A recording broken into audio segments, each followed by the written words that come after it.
I recently helped work on the Petronas Hari Raya campaign, and I was recently just looking at the analytics and at the statistics about where people watched that campaign.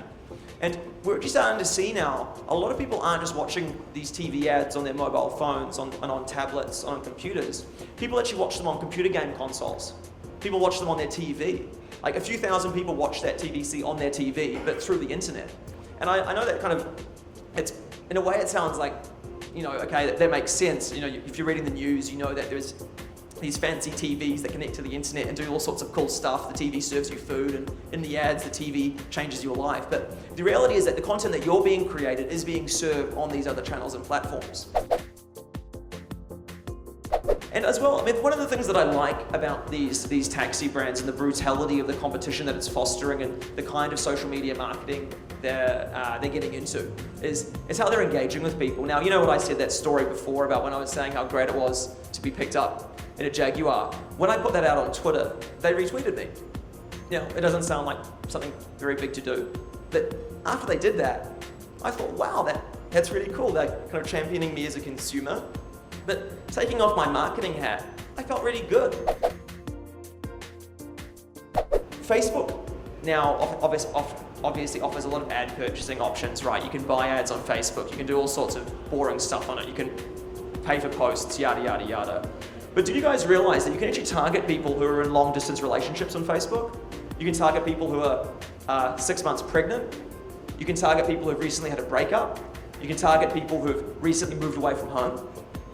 You can target people who are planning to travel. You can target people who've come back from a trip 1 week ago. There's thousands and thousands of these insane little ad options that I'm sure would be useful to nearly every single person in this room.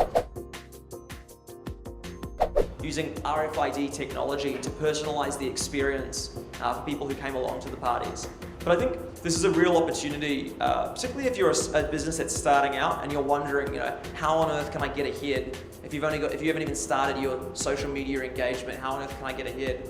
One option is that you actually start off with more advanced technologies like this, and you actually really look into building this idea of this bridging this digital and physical gap and doing really interesting digital integration work, particularly in physical retail. I think it's a really big opportunity, and no one in Malaysia has seized it yet. So if someone in the room wants to do it, I think the space is kind of still available. Growth hacking is the kind of marketing that you do when you're broke, when your marketing budget is zero, right?